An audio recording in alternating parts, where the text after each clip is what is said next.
ನಮಸ್ತೆ, welcome back to another vlog. ಇವತ್ತು ಒಂದು ಮೋಸ್ಟ್ ಅವೇಟೆಡ್ ವಿಡಿಯೋ, ಅಂದ್ರೆ ನನ್ನ ತುಂಬಾ ವಿಡಿಯೋಸ್ ಗಳಲ್ಲಿ ಜಾಸ್ತಿ ಕೇಳಿರುವಂತ ಒಂದು ಕ್ವೆಶನ್ ಅನ್ನೇ ಟಾಪಿಕ್ ಆಗಿ ಕವರ್ ಮಾಡ್ತಾ ಇದ್ದೀನಿ. ಅದೇ ಪೋಸ್ಟ್ ಡೆಲಿವರಿ ನಿಮ್ಮ ವೆಯ್ಟ್ ನ ಹೇಗ್ ಲಾಸ್ ಮಾಡಿದ್ರಿ, ನೀವ್ ಏನೇನೆಲ್ಲ ಫುಡ್ ನ ತಗೊಂತಾ ಇದ್ರಿ, ಹಾಗೆ ನೀವು ಏನಾದ್ರೂ ಎಕ್ಸರ್ಸೈಸ್ ಮಾಡಿದ್ರಾ, ಈ ರೀತಿ ತುಂಬಾ ಕ್ವೆಶನ್ಸ್ ಕೇಳ್ತಾ ಇದ್ರು. ಅದೆಲ್ಲ ಕ್ವೆಶನ್ಸ್ ಇವತ್ತು ಈ ವಿಡಿಯೋನಲ್ಲಿ ಕವರ್ ಮಾಡ್ತಾ ಇದ್ದೀನಿ. ಮಿಸ್ ಮಾಡದೆ ವಿಡಿಯೋನ ಎಂಡ್ ವರ್ಗು ನೋಡಿ, ತುಂಬಾನೇ ಇಂಟ್ರೆಸ್ಟಿಂಗ್ ಆಗಿರುತ್ತೆ, ಹಾಗೆ ಖಂಡಿತ ಯೂಸ್ ಕೂಡ ಆಗುತ್ತೆ. ಸೊ ಬನ್ನಿ ಸ್ಟಾರ್ಟ್ ಮಾಡೋಣ. ಪ್ರೆಗ್ನೆನ್ಸಿ ಸ್ಟಾರ್ಟ್ ಆದಾಗಿಂದ ಹಿಡಿದು ಡೆಲಿವರಿ ಆಗಿ ಮಗು ನಮ್ಮ ಕೈಗೆ ಬಂದ್ಮೇಲೂ ಕೂಡ ನ್ಯೂ ಮಾಮ್ಸ್ಗೆ ಎಷ್ಟೊಂದು ಚಾಲೆಂಜಸ್ ಇರುತ್ತೆ ಅಲ್ವಾ. ಅದರಲ್ಲಿ ಮೇನ್ ಆಗಿ ಈ ಪ್ರೆಗ್ನೆನ್ಸಿನಲ್ಲಿ ವೆಯ್ಟ್ ಏನೋ ಗೇನ್ ಆಯ್ತು, ಆದ್ರೆ ಈಗ ಈ ವೆಯ್ಟ್ ನ ಹೆಂಗಪ್ಪ ಕಡಿಮೆ ಮಾಡ್ಕೊಳ್ಳೋದು, ಹೊಟ್ಟೆ ದೊಡ್ಡದಾಗಿದೆ ಇದನ್ನ ಹೇಗ್ ಕರಗಿಸ್ಕೊಳ್ಳೋದು, ಸ್ಟ್ರೆಚ್ ಮಾರ್ಕ್ಸ್ ಆಗಿದೆ ಅದನ್ನ ಹೇಗ್ ಹೋಗಿಸ್ಕೊಳ್ಳೋದು ಅನ್ನೋದು ಒಂದ್ ಕಡೆ ಆದ್ರೆ, ಮಗುಗೆ ಮಿಲ್ಕ್ ಸಪ್ಲೈನ ಹೇಗ್ ಜಾಸ್ತಿ ಮಾಡ್ಕೊಳ್ಳೋದು, ಮಿಲ್ಕ್ ಸಪ್ಲೈ ತುಂಬಾನೇ ಇದೆ ಆದ್ರೆ ಪಾಪು ಹಾಲೇ ಕುಡಿತಾ ಇಲ್ಲ ಅನ್ನೋದು ಮುಗಿದ ತಕ್ಷಣನೇ ಮಗುಗೆ 6 ತಿಂಗಳಾಯ್ತು. ಈಗ ಮಗುಗೆ ಏನೇನು ಊಟ ಕೊಡ್ಬೇಕು, ನಾನ್ ಮಾಡ್ತಾ ಇರೋಂತ ಅಡ್ಗೆ ಕರೆಕ್ಟ್ ಆಗಿದ್ಯಾ, ಪಾಪುಗೆ ಇಷ್ಟ ಆಗತ್ತಾ, ಈ ತರ ಎಷ್ಟೊಂದು ಚಾಲೆಂಜಸ್ ಬರ್ತಾನೆ ಹೋಗುತ್ತಲ್ವಾ. ಸೊ ಈ ಪ್ರೆಗ್ನೆನ್ಸಿ ಸ್ಟೇಜ್ ಅಲ್ಲಿ ಬರುವಂತ ಪ್ರತಿಯೊಂದು ಚಾಲೆಂಜ್ ನಾವು ಕರೆಕ್ಟ್ ಆಗಿ ನಿಭಾಯಿಸ್ಬೇಕು ಅಂದ್ರೆ ಮೊದಲು ನಾವು ಸ್ಟ್ರಾಂಗ್ ಆಗಿರ್ಬೇಕು. 100 ಜನ 100 ತರದ ಸಜೆಷನ್ ಗಳನ್ನ ಕೊಡ್ತಾರೆ, ಅದೆಲ್ಲದ್ರಲ್ಲೂ ಯಾವ್ದು ಕರೆಕ್ಟ್ ಆಗಿದೆ, ನನ್ಗೆ ಮತ್ತೆ ನನ್ನ ಮಗುನ ಆರೋಗ್ಯಕ್ಕೆ ಯಾವ್ದು ಒಳ್ಳೇದು ಅನ್ನೋದನ್ನ ಮಾತ್ರ ತಿಳ್ಕೊಂಡು ನಾವ್ ಅದನ್ನ ಫಾಲೋ ಮಾಡ್ಬೇಕು. ಇದನ್ನೆಲ್ಲ ಇಲ್ಲಿ ಯಾಕೆ ಹೇಳ್ತಾ ಇದ್ದೀನಿ ಅಂದ್ರೆ, ಡೆಲಿವರಿ ಆದ್ಮೇಲೆ ನ್ಯೂ ಮಾಮ್ಸ್ಗಳು ಒಂದಲ್ಲ ಒಂದ್ ಕಾರಣಕ್ಕೆ ತುಂಬಾನೇ ಸ್ಟ್ರೆಸ್ ಮಾಡ್ಕೊಳ್ತಾ ಇರ್ತಾರೆ. ಯಾಕೆಂದ್ರೆ ಅವ್ರಿಗೆ ಏನು ಗೊತ್ತಿರೋದಿಲ್ಲ, ಪ್ರತಿಯೊಂದು ಕ್ಷಣನೂ ಕೂಡ ಹೊಸದಾಗಿರುತ್ತೆ. ಬೇರೆಯವರು ಏನ್ ಹೇಳ್ತಾರೋ ಅದನ್ನೇ ನಿಜ ಅನ್ಕೊಂಡು ಅದ್ರ ಬಗ್ಗೆನೆ ಜಾಸ್ತಿ ಯೋಚನೆ ಮಾಡಿ ಸುಮ್ನೆ ಸ್ಟ್ರೆಸ್ ಮಾಡ್ಕೊಳ್ತಾ ಇರ್ತಾರೆ. ಇದು ಯಾರೋ ಒಬ್ರಿಗಾಗುವಂಥದ್ದಲ್ಲ, ಡೆಲಿವರಿ ಆದ್ಮೇಲೆ ಪ್ರತಿಯೊಂದು ಹೆಣ್ಮಗಳು ಕೂಡ ಈ ರೀತಿ ಸಣ್ಣ ಪುಟ್ಟ ಸಿಚುವೇಶನ್ ಗಳನ್ನ ಫೇಸ್ ಮಾಡ್ತಾನೆ ಇರ್ತಾರೆ. ಸೊ ಅದೆಲ್ಲದಕ್ಕೂ ವರಿ ಮಾಡ್ಕೊಳ್ದೆ ಯಾವ ಕ್ಷಣ ಹೇಗ್ ಬರುತ್ತೋ ಅದನ್ನ ಹಾಗೇನೆ ನಿಭಾಯಿಸ್ಕೊಳ್ತಾ ಹೋಗ್ಬೇಕಷ್ಟೆ. ಇವತ್ತು ಬೆಳಿಗ್ಗೆ ತಿಂಡಿಗೆ ಉಪ್ಪಿಟ್ಟು ಜೊತೆ ಒಂದು ಸ್ಪೆಷಲ್ ವೆಜ್ ಸೂಪ್ನ ಮಾಡ್ಕೊಳ್ತಾ ಇದ್ದೀನಿ. ವೆಯ್ಟ್ ಲಾಸ್ ಮಾಡಬೇಕು ಅಂತ ಇರೋರಿಗೆ ಈ ಸೂಪ್ ಬೆಸ್ಟ್ ಅಂತಾನೆ ಹೇಳ್ಬೋದು. ಇಲ್ಲಿ ನಾನು ಸೂಪ್ ಮಾಡೋದಕ್ಕೆ ಉಪಯೋಗಿಸ್ತಾ ಇರೋವಂಥದ್ದು ಇಂಡಸ್ ವ್ಯಾಲಿ ಅವ್ರದ್ದು ಟ್ರಿಪ್ಲಿ ಸ್ಟೇನ್ಲೆಸ್ ಸ್ಟೀಲ್ ಸ್ಟಾಕ್ ಪಾಟ್ ಅಂತ, ತುಂಬಾನೇ ಚೆನ್ನಾಗಿದೆ. ಈಗ ಯೂಶಲ್ ಆಗಿ ನಾವು ಯಾವುದೋ ಸ್ಟೀಲ್ ಪಾತ್ರೆನಲ್ಲಿ ಅಡುಗೆ ಮಾಡಿದ ತಕ್ಷಣ ಬೇಗನೆ ತಳ ಸೀದೋಗ್ಬಿಡುತ್ತಲ್ವಾ, ಆದ್ರೆ ಈ ಕಂಪನಿ ಪ್ರಾಡಕ್ಟ್ ಅಲ್ಲಿ ಆ ಪ್ರಾಬ್ಲಮ್ ಇಲ್ಲ. ಯಾಕಂದ್ರೆ ಇದರಲ್ಲಿ 3 ಲೇಯರ್ಸ್ ಇರುತ್ತೆ, ನಾವು ಯಾವುದೇ ರೀತಿ ಅಡುಗೆ ಮಾಡಿದ್ರೂ ಕೂಡ ತಳದಲ್ಲಿ ಬೇಗ ಸೀದೋಗೋದಿಲ್ಲ. ಇದರಲ್ಲಿ ಯಾವುದೇ ಕೆಮಿಕಲ್ ಕೋಟ್ ಇಲ್ಲ, ಹಾಗೆ ನಾವು ಯಾವುದೇ ರೀತಿ ಅಡುಗೆ ಮಾಡಿದ್ರು ಕೂಡ ಫುಡ್ ರಿಯಾಕ್ಟ್ ಆಗಲ್ಲ ಇದರಲ್ಲಿ. ಹಾಗೇನೆ ಇದು 100% ಫುಡ್ ಸೇಫ್ ಅಂತಾನೆ ಹೇಳ್ಬೋದು. ಸೊ ಈ ಪ್ರಾಡಕ್ಟ್ ಲಿಂಕ್ನ ನಾನು ಡಿಸ್ಕ್ರಿಪ್ಷನಲ್ಲಿ ಕೊಟ್ಟಿರ್ತೀನಿ. ಒಂದ್ ವೇಳೆ ನಿಮ್ಗೆ ಈ ಪ್ರಾಡಕ್ಟ್ ಬೇಕು ಅಂದರೆ ಆ ಲಿಂಕ್ ಮೇಲೆ ಕ್ಲಿಕ್ ಮಾಡಿ ಪ್ರೇಮ 12 ಅಂತ ನನ್ನ ಕೂಪನ್ ಕೋಡ್ ಇದನ್ನ ಮರೀದೆ ಹಾಕಿ, ಆಗ ನಿಮಗೆ ಎಕ್ಸ್ಟ್ರಾ 12% ಡಿಸ್ಕೌಂಟ್ ಸಿಗುತ್ತೆ. ಇಲ್ಲಿ ನಾನು ಮೊದಲು ಒಂದು ಅರ್ಧ ಚಮಚದಷ್ಟು ತುಪ್ಪ ಹಾಕೊಂಡಿದ್ದೀನಿ. ವೆಯ್ಟ್ ಲಾಸ್ ಮಾಡಬೇಕು ಅಂತ ಇರೋರು ಈ ಸೂಪ್ ಮಾಡಿಕೊಂಡ್ರೆ ತುಪ್ಪ ಅಥವಾ ಎಣ್ಣೆ ಎರಡನ್ನೂ ಕೂಡ ಯೂಸ್ ಮಾಡದೆ ಹಾಗೆ ಕೂಡ ಮಾಡ್ಕೋಬೋದು. ಅದ್ರ ಜೊತೆಗೆ ಒಂದೇ ಒಂದು ಚಕ್ಕೆ ಪೀಸು, ಹಾಗೆ ಸ್ವಲ್ಪ ಶುಂಠಿ ಮತ್ತು ಬೆಳ್ಳುಳ್ಳಿ, ಒಂದು ಅರ್ಧ ಈರುಳ್ಳಿ ಹಾಕಿದ್ದೀನಿ. ಇದೆಲ್ಲದನ್ನು ಸ್ವಲ್ಪ ಬಾಡಿಸ್ಕೊಂಡು ಮನೆಯಲ್ಲಿ ಯಾವ್ಯಾವ ತರಕಾರಿ ಇರುತ್ತೋ ಅದೆಲ್ಲ ಕೂಡ ಹಾಕ್ಬೋದು. ನಾನಿಲ್ಲಿ ಕ್ಯಾರೆಟು, ಕ್ಯಾಪ್ಸಿಕಮ್ಮು, ಹಾಗೆ ಹೂಕೋಸು, ಸ್ವಲ್ಪ ಬಟಾಣಿ ಕಾಳಿತ್ತು, ಅದೆಲ್ಲದನ್ನು ಹಾಕಿ ಒಂದು ಸ್ವಲ್ಪ ಫ್ರೈ ಮಾಡ್ಕೊಂಡಿದ್ದೀನಿ. ಅಂದರೆ ಇದರಲ್ಲಿ ಹಾಕಿರೋ ತರಕಾರಿ ತುಂಬಾನೇ ಮೆತ್ತಗಾಗಬಾರ್ದು, ಸ್ವಲ್ಪ ಕ್ರಂಚಿ ಆಗಿರಬೇಕು. ಅದಾದಮೇಲೆ ನೀರನ್ನ ಹಾಕಿ ಚೆನ್ನಾಗಿ ಕುದಿಯೋದಕ್ಕೆ ಬಿಟ್ಟಿದ್ದೀನಿ. ಇನ್ನು ಅದೇ ಇನ್ನೊಂದು ಸೈಡಲ್ಲಿ ನಾನು ಉಪ್ಪಿಟ್ಟು ಕೂಡ ಮಾಡ್ಕೊಳ್ತಾ ಇದ್ದೀನಿ. ಈಗ ತರಕಾರಿ ಒಂದು 50-60% ಬೆಂದಿದೆ. ಈ ಟೈಮಲ್ಲಿ ಇದಕ್ಕೆ ರುಚಿಗೆ ತಕ್ಕಷ್ಟು ಉಪ್ಪು, ಹಾಗೆ ಅರ್ಧ ಚಮಚ ಪೆಪ್ಪರ್ ಪುಡಿ ಅಂದರೆ ಕಾಳು ಮೆಣಸಿನ ಪುಡಿ, ಇನ್ನು ಅರ್ಧ ಚಮಚ ಜೀರಿಗೆ ಪುಡಿನ ಹಾಕಿದ್ದೀನಿ. ಹಾಗೆಯೇ ಒಂದು ಸ್ವಲ್ಪ ಸ್ಪ್ರಿಂಗ್ ಆನಿಯನ್ನ ಕಟ್ ಮಾಡಿ ಇಟ್ಟಿದ್ದೆ, ಅದನ್ನು ಕೂಡ ಹಾಕ್ಕೊಂಡಿದ್ದೀನಿ. ಇದೆಲ್ಲ ಸ್ವಲ್ಪ ಕುದ್ದಾದ್ಮೇಲೆ ಒಂದು 3-4 ಚಮಚದಷ್ಟು ರಾಗಿ ಹಿಟ್ಟನ್ನು ನಾನು ತಣ್ಣೀರಲ್ಲಿ ಹಾಕಿ ಈ ರೀತಿ ಮಿಕ್ಸ್ ಮಾಡಿ ಇಟ್ಟಿದ್ದೆ, ಅದನ್ನು ಕೂಡ ಇದಕ್ಕೆ ಹಾಕಿ ಚೆನ್ನಾಗಿ ಕೈ ಆಡಿಸ್ತಾ ಒಂದು 5 ನಿಮಿಷ ಕುದಿಸ್ಕೊಂಡಿದ್ದೀನಿ.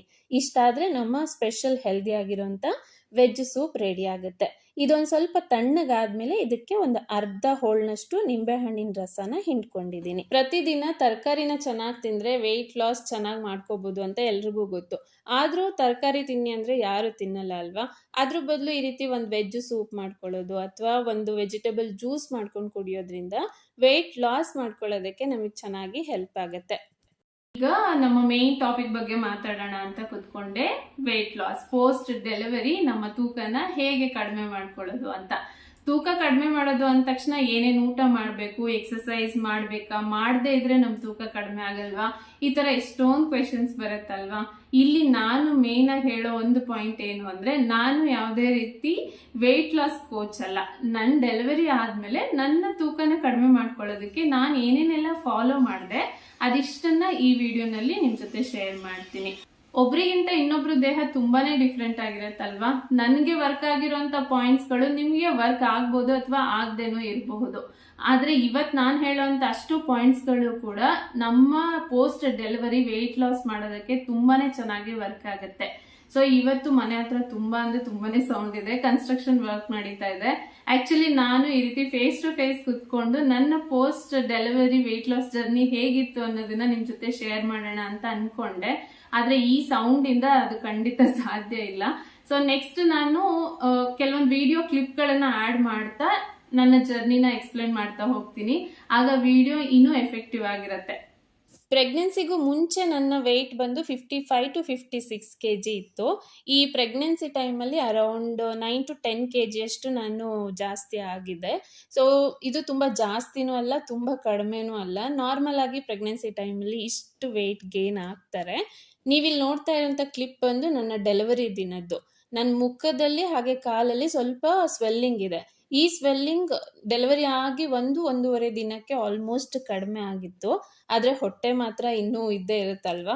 ಇದು ಕಡಿಮೆ ಆಗಬೇಕು ಅಂದರೆ ನಾವು ಸ್ವಲ್ಪ ಟೈಮ್ ಕೊಡಲೇಬೇಕು.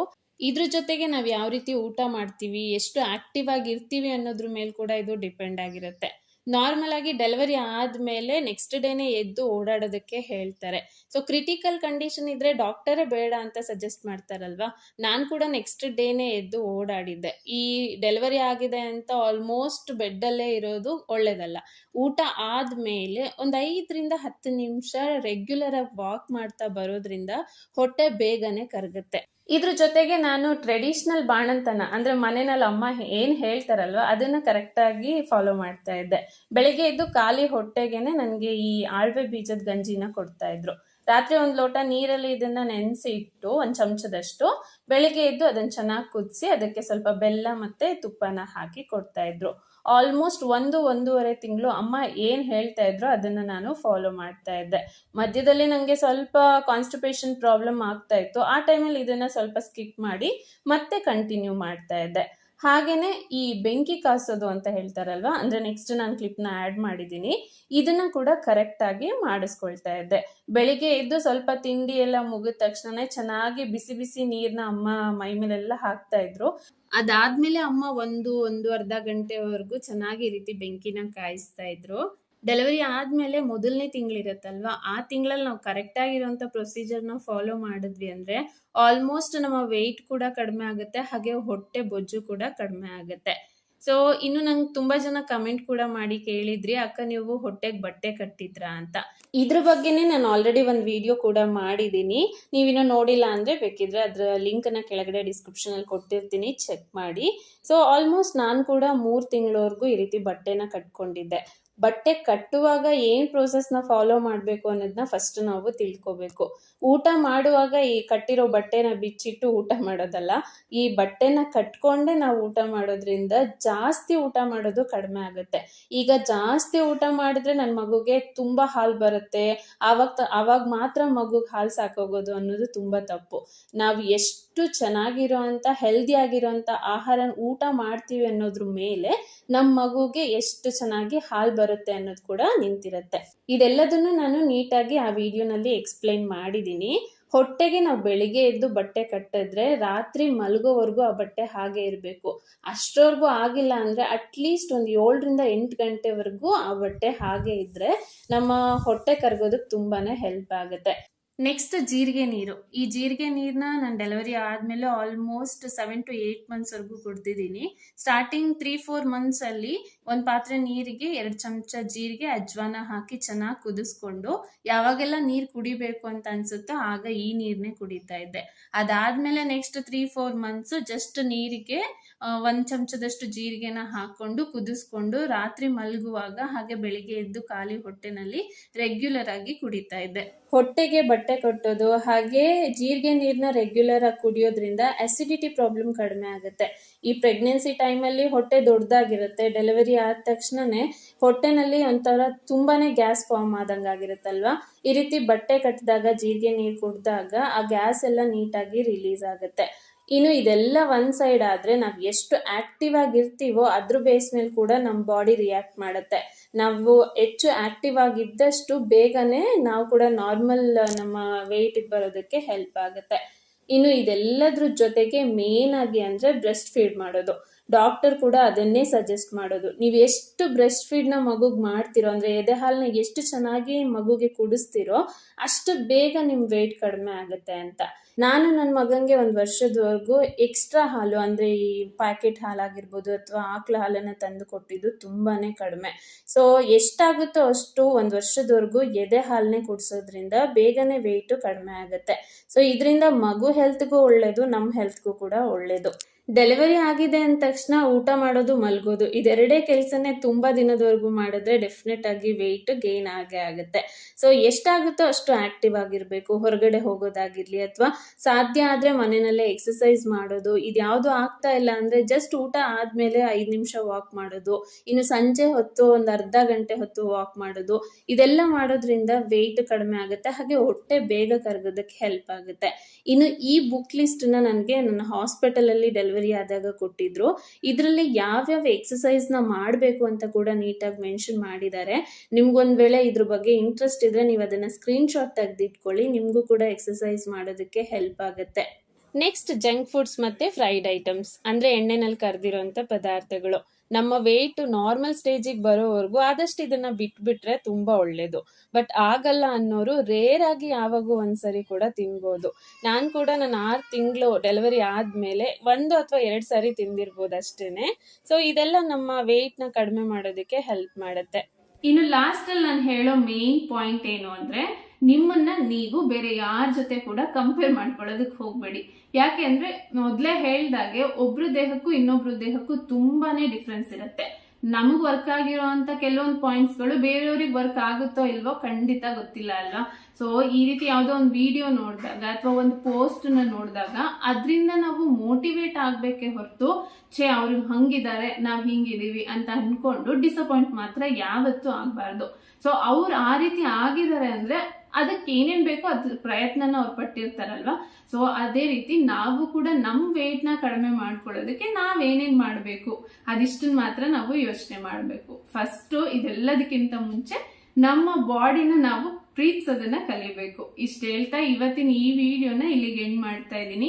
ಐ ಹೋಪ್ ಈ ವಿಡಿಯೋ ನಿಮ್ಗೆ ಇಷ್ಟ ಆಗಿದೆ, ಹಾಗೆ ಕೆಲವೊಬ್ರಿಗಂತೂ ಖಂಡಿತ ಯೂಸ್ ಆಗುತ್ತೆ ಅಂತ ಅನ್ಕೊಂಡಿದೀನಿ. ವಿಡಿಯೋ ಇಷ್ಟ ಆಗಿದ್ರೆ ಲೈಕ್ ಮಾಡಿ, ಹಾಗೆ ಫಸ್ಟ್ ಟೈಮ್ ನೋಡ್ತಾ ಇದ್ರೆ ಚಾನೆಲ್ ನ ಸಬ್ಸ್ಕ್ರೈಬ್ ಮಾಡ್ಕೊಳ್ಳಿ. ಸಿಗ್ತೀನಿ ಮತ್ತೊಂದು ಇಂಟ್ರೆಸ್ಟಿಂಗ್ ಬ್ಲಾಗ್ ಜೊತೆ. ಅಲ್ಲಿವರೆಗೂ thanks for watching. Bye bye, take care.